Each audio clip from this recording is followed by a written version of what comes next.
আসসালামু আলাইকুম। সবাই কেমন আছেন? আশা করছি ভালো আছেন। আমি আলহামদুলিল্লাহ ভালো আছি। পুঁই শাক ভাজি করব, আর পুঁই শাক মসুর ডাল দিয়ে চচ্চড়ি করব। পুঁই শাক দিয়ে আজকে দুইটা আইটেম করব, কারণ আমার খুবই প্রিয় হলো পুঁই শাক দিয়ে ডাল চচ্চড়ি, আর আপনাদের ভাইয়ার পুঁই শাক ভাজিটা ভালো লাগে। তো এর জন্য দুই রকমই করব আজকে। আমি শাকটা দিয়ে দিচ্ছি, শাকগুলো দিয়ে দিলাম, সাথে দিলাম লবণ, আর প্রথমে দিয়েছিলাম কাঁচামরিচ, পেঁয়াজ, রসুন। এটা একটু সামান্য তেলে ভেজে এখন শাক দিয়ে দিলাম। এবার ঢেকে দেব। আর আজকের ওয়েদারটা একদমই মেঘলা, সকাল থেকে একদম আকাশটা অন্ধকার হয়ে আছে, ধোঁয়াটে হয়ে আছে।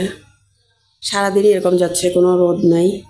বৃষ্টি হবে কিনা জানি না, বুঝতে পারছি না, কিন্তু আকাশটা মেঘলা হয়ে আছে, মাঝে মাঝে মেঘের গর্জনও হচ্ছে।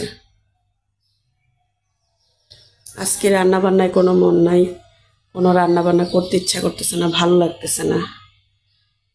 আসলে প্রত্যেক দিন যে রান্নাবান্না করতে ইচ্ছা করে এমনটা না, মাঝে মাঝে মনে হয় যে একটু রেস্টে থাকি, কাজ করতে ইচ্ছা করে না।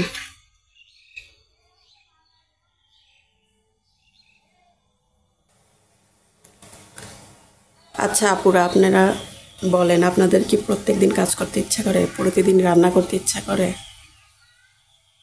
তাছাড়া এখন পরিশ্রম বেশি হয় পেজে কাজ করার জন্য, অনেক সময় রাতে ঘুম হচ্ছে না, বেশিরভাগ সারা রাত জেগে কাজ করি। সব মিলিয়ে এখন শরীরটা খুব খারাপ লাগে, কাজে এনার্জি পাই না, কাজ করতে ইচ্ছা করে না, যেহেতু আমার সব কাজ আমি নিজেই করি।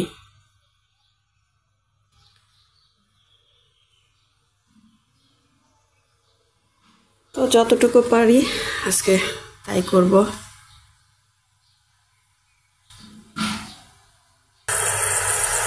শাকটা এত সুন্দর কচি, একদম গলে অল্প হয়ে গেছে, আর সবগুলো একেবারে দিতে পারছিলাম না, এখন বাকি এগুলো আবার দিয়ে দিচ্ছি। পুঁই শাক কার কার ফেভারিট জানাবেন। আমার সবচেয়ে শাকের মধ্যে প্রিয় শাক হলো পুঁই শাক, যেভাবে খুশি খেতে ভালো লাগে।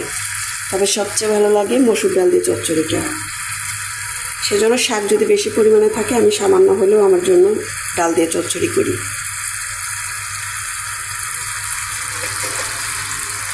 আর একটু লবণ দিয়ে দেব। ভাতের চালটা আমি সবসময় ভিজিয়ে রাখি, যেহেতু আমার সাপ্লাই গ্যাস না, সিলিন্ডার গ্যাস। সেক্ষেত্রে আপনারা দেখবেন ভাতের চালটা যদি ভিজিয়ে রাখেন 2-1 ঘন্টা আগে, তাহলে চালটা একটু নরম হয়ে যায়, সেক্ষেত্রে তাড়াতাড়ি ভাতটা হয়ে যায়, আর তাছাড়া ভাতটাও ভালো থাকে। আর সবচেয়ে যে কারণে আমি এই কাজটা করি সেটা হলো এই চাল ধোয়া পানিটা, এই চালটা আমি 2-3 ঘন্টা আগে ভিজিয়ে রাখি। প্রতিদিন এরকমই করি, রাতে হোক দুপুরে হোক, সেই পানিটাই আমি আমার গাছের জন্য রেখে দিই। এই যে এখন আমি এই পানিগুলো রেখে দেব। এখানে যে জমানো পানিটা হলো কালকে দুপুরের, কালকে রাতের, আর আজকে এখন দুপুরে রাখলাম। এটাই বিকেলে গাছে দিয়ে দিব। আমি অবশ্য কয়েকদিন করে পানি জমায় রাখি না, চাল ধোয়া পানিটা 1 দিন কি 2 দিন পরে ওটা দিয়ে দিই। আর শুধু চাল ধোয়ার প্রথম পানিটাই আমি রাখি, দ্বিতীয় ধোয়ার পানিটা দিই না, কারণ ওই পানিটাতেই পুষ্টিগুণ থাকে। এই যে ভাতটা বসিয়ে দিলাম, এটা খুব ছোট পাতিল, 1 পট চাল দিছি, আমাদের 3 জনের জন্য 1 পটের একটু বেশি দিই, মানে 1.5 পটের মতো দিই, তারপরও ভাত বেঁচে যায়। তো কাল রাতের অনেক ভাত বেঁচে গেছে, এখন সেই ভাতগুলো খেতে হবে, এজন্য একদমই কম 1 পট চাল দিলাম। শাকে পানি উঠে গেছে, প্রথমে আমি একটু ঢেকে দিই, যেহেতু পুঁই শাকে বেশি পানি ওঠে, তারপরে আর ঢাকি না। আর শাকটা কচি তো, এই জন্য বেশি পানি জমে গেছে। এই যে আকাশটা কেমন মেঘলা, কাপড়গুলো তুলে নিয়ে যাই। সবাই আমার ছাদ বাগানের ফুলের শুভেচ্ছা নিয়ে নেন।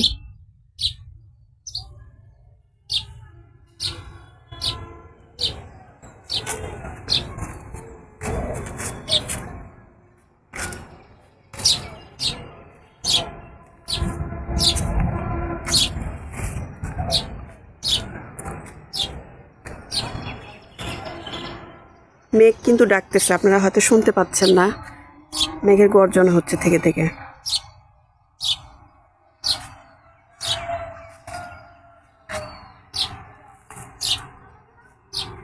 গাছগুলো জঙ্গলের মতো হয়ে গেছে, পরিষ্কার করার যত্ন করার আর কোনো সময় নেই।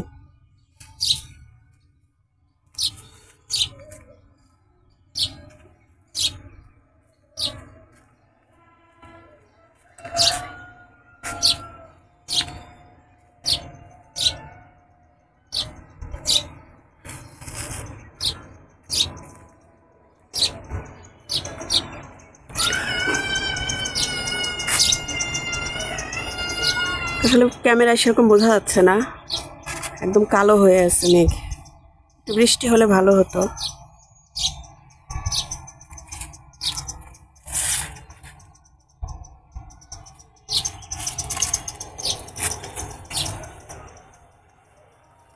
যাই হোক, কাপড় চোপড় তুলে নিচে চলে যাই, যেহেতু চুলায় রান্না আছে।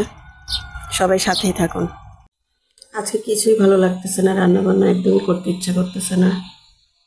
আসলে মেয়েদের জীবনটা এরকম, চাইলেও কাজ করতে, না চাইলেও কাজ করতে হয়। ইচ্ছা করতেছে না রান্না করতে, তারপরও রান্না করতে হয়।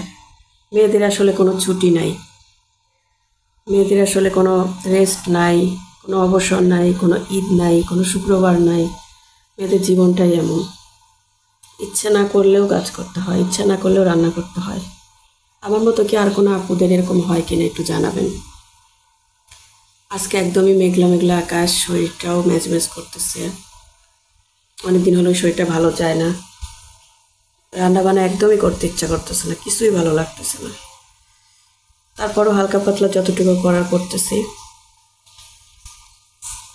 ফ্রিজে ডাল আছে, ভাজি আছে, পুঁই শাকের 2টা রান্না করতেছি, মাছের তরকারি আছে।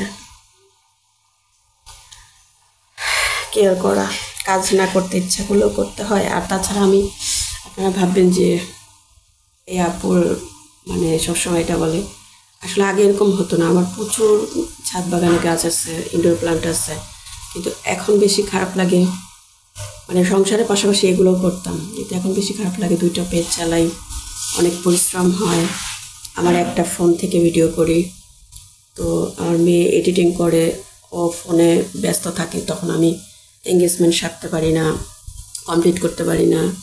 অবসর থাকলেও এই কাজগুলো করতে পারি না, লাইভ জয়েন করতে হয়, অনেক কাজ করতে হয়। এক পেজে অ্যাক্টিভ থাকাটা খুবই গুরুত্বপূর্ণ। তো সেক্ষেত্রে দেখা যাচ্ছে যে আমি যখন ফোনটা যখন ফ্রি হয়, তখন আমি রাত্রে আমাকে এই কাজগুলো করতে হয়, সেক্ষেত্রে রাত জাগতে হয়। সব মিলিয়ে হিমশিম খেয়ে যাচ্ছি। এই জন্য এখন শরীরটা ভালো লাগে না। মানে পেজ খোলার পর থেকেই, প্রথম দিকে এমন হয়নি, কিন্তু ইদানিং আর ভালো লাগে না। মানে শরীরটা যেন কেমন করে, শরীরের মধ্যে কেমন জানি লাগে, ভালো লাগে না। যেহেতু রাতে ঘুম হয় না, রাতে ঘুম না হওয়ার জন্যই আসলে এই সমস্যাটা হচ্ছে। শরীরে কোনো শক্তি পাই না, এনার্জি পাই না, কাজ করার কোনো ইচ্ছাই করে না। তো আর অনেক আপুদের হেল্পিং হ্যান্ড আছে, আমার তো সেটা নাই। আমার নিজের কাজ নিজে করি। গাছ আছে, আমার সংসারের সমস্ত কাজই আমাকে করতে হয়। এই তো অবস্থা, আপনাদের সাথে শেয়ার করলাম একটু। যাই, এবার রান্নাঘরে যাই, চলেন। এই যে আমার শাকটা মশলাতে একটু কষায় নিছি, শাকটা এত সুন্দর সবুজ একটা কালার আসছে। এবার ডালগুলো দিয়ে দিচ্ছি। এই যে আমার শাক ভাজিটা হয়ে গেছে, আর এদিকে মসুর ডাল দিয়ে পুঁই শাক চচ্চড়ি, সেটাও হয়ে গেছে। আজকের মতো রান্নাবান্না এই পর্যন্তই। ভিডিওটি ভালো লাগলে একটি লাইক, কমেন্ট, শেয়ার করে পাশে থাকবেন। সে পর্যন্ত সবাই ভালো থাকুন, সুস্থ থাকুন। আবার নতুন কোনো ব্লগে দেখা হবে। আল্লাহ হাফেজ।